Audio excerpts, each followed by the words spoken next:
Olá, bom dia, boa tarde, boa noite. Para mim, bom dia, 6h20 da manhã do dia 6 de janeiro de 2021. Esse é o primeiro vídeo que a gente faz esse ano e o tema é o mesmo, né? É a ciência da Constituição. Eu farei um vídeo breve, também um pouco na linha promocional, digamos assim, do nosso curso sobre a Constituição de 88, mas eu tento hoje, nesse roteirinho que eu vou apresentar para vocês, em seguida, fazer uma relação com o episódio ocorrido ontem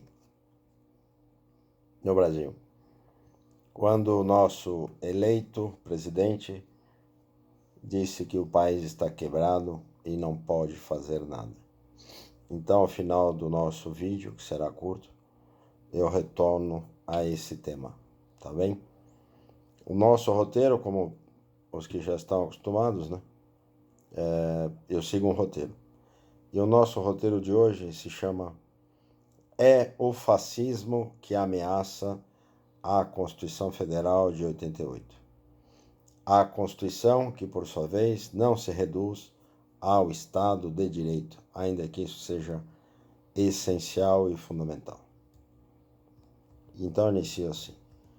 Todo progresso, processo de mudança, é uma negociação. Isso é política. Com a CF de 88, não foi diferente. Desde a Assembleia Constituinte ou antes disso, no processo eleitoral de 1985. A CF de 88 espelha isso, com idas e vindas, diante de um cenário político da época e das forças envolvidas naquele momento. Isso, por sua vez, é realismo político. Não há dúvida, portanto, que a Constituição de 88 é compromissória, de compromisso político, e resulta, portanto, do embate das lutas políticas que, em decorrência, espelham a luta de classes que se move na própria luta pelo direito. Isso está um pouco, pelo menos, em Hering. Isso não traz nenhum alarde de nada. Afinal, toda a Constituição, sem exceção, é política, algumas com mais ou menos presença atuante significativa da ágora, da praça pública, da praça política. O fato importante nos revela, em verdade, outra questão. E nós devemos querer entender que, muito embora a Constituição de 88 seja compromissória, enquanto carta política, é absolutamente compromissada com a democracia, a cidadania, o Estado de Direito e os direitos fundamentais, sendo esses reflexos dos direitos humanos assegurados no direito ocidental, que se constrói desde 1215, a famosa Carta do João Sem Terra. Da corrosão da política à negação da Constituição Federal de 88 é um pouco o que nós vimos ontem na fala do presidente eleito. Essa corrosão da política, essa aversão ao direito, bem como a imposição da lógica política binária, qual? Amigo, inimigo, nós apelidamos de fascismo.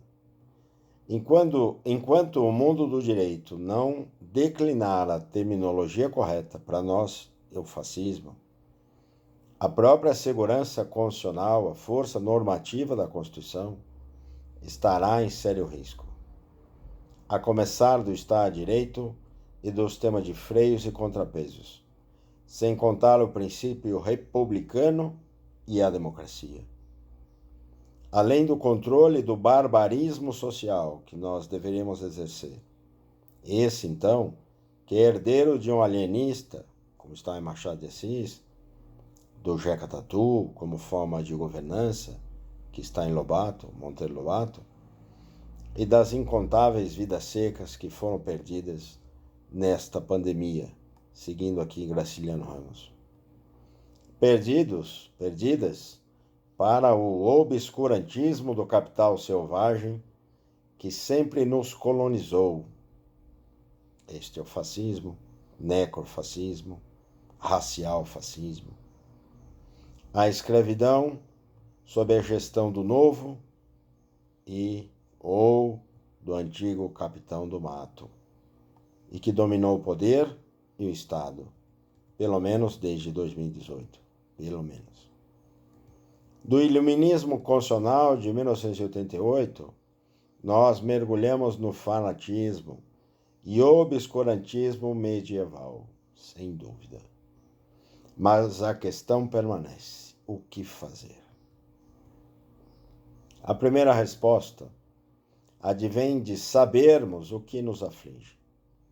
Apenas um desvio de rota, como nós tivemos com Collor, ou tratamos em 2020, 2021, 2018, 2016, do aprofundamento do fascismo?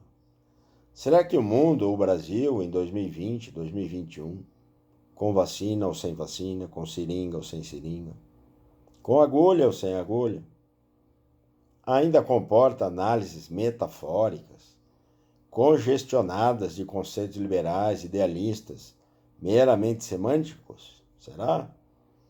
Como se os votos anulados em 2018, por exemplo, não fossem responsáveis pelo futuro predizível que viria em seguida? Porque é algo óbvio. Existe alguma categoria escapista na própria teoria política ou no direito constitucional? 2020 não é um avatar para o Brasil, não há escapismo.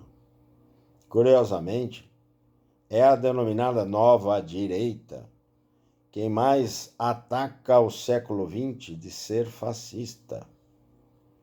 E se a receita da nova direita está ainda, assim como muitos dos negacionistas constitucionais e da própria pandemia, por sua vez, a esquerda se engolfa em uma análise conceitual mais rebuscada.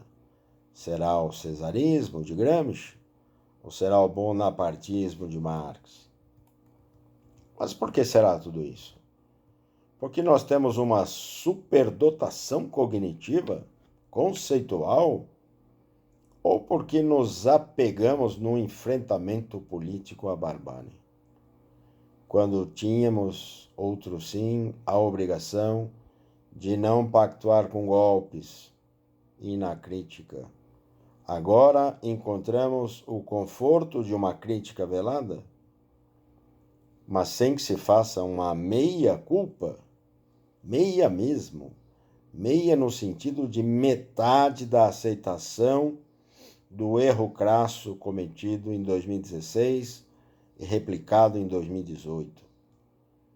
Inclusive porque não será uma real crítica da crítica, isto é, para além de uma espécie de autocrítica ou crítica superficial, uma crítica sugestionada de prognósticos. É isso que nós precisamos. E que não esteja mais perdida em diagnósticos, porque esses raramente batem com a realidade dos fatos e a sua crueldade. O fato igualmente visível é que a normalidade golpista de 2016 produziu um processo político corrosivo em si, posto que excludente dos valores humanos, propagador do racismo e do machismo. Esse mesmo quadro que exatamente agravou-se com a pandemia e os 40 milhões de miseráveis assolados pela política econômica neocolonial praticada no Brasil, no mínimo desde o golpe de 2016. Então, na prática, a pandemia aprofundou os efeitos do fascismo, agora impositor da morte por fome, penúria além da Covid-19. A isto nós também chamamos de necrofascismo. Quem ainda não entendeu que 2020 e 2022 estavam predispostos em 2016 e 2018? Quem? A ciência política terá se construído sob algo aleatório ao realismo político e, é claro, isto é lógico, à obviedade dos fatos concretos, ou seja, algo de bom e útil ao povo, às instituições, à normalidade, teria progresso a partir de um golpe de Estado como o de 2016? Por fim, quando um presidente da República, que tem sobre si pelo menos 50 pedidos de impedimento de exercício do poder, interdição dos próprios direitos ou afastamento da sua função, engavetados na mesa diretora da Câmara Federal, quando este sujeito vem a público, no primeiro dia útil de 2021, dizer que o Brasil está quebrado e que ele não pode fazer mais nada, muito mais do que revelar a incapacidade política que nos domina hoje, ele está dizendo que o Estado está em choque com o governo e ambos secretam contra a sociedade, além de fundir, confundir e imiscuir o próprio Estado com o governo, a governança inexistente e a ingovernabilidade que acaba de ser confessada. Essas noções, a separação e a distinção entre suas instâncias, funções, cargos e poderes decorrentes, por sua vez, aí como uma espécie de pá de cal na própria possibilidade política que pudesse existir, tudo isto são sentidos elementares da teoria política, da teoria do Estado, da própria ciência política. Na verdade, são expectativas de conhecimento que se requer no ensino médio. A partir das primeiras noções e lições sobre a constituição social, ou seja, como é que se forma, como é que se estrutura, como é que se dirige uma sociedade. E a fruição, portanto, das suas instituições. Isso a gente aprende no ensino médio, no começo do ensino médio. Porém, infelizmente, nós não temos essa expectativa no mais alto cargo, função, poder executivo. Aliás, nenhuma expectativa política em 2021 haverá que suplante este caos institucional produzido, provocado, planejado, como se fora uma real e verdadeira guerra híbrida. É isto. Muito obrigado.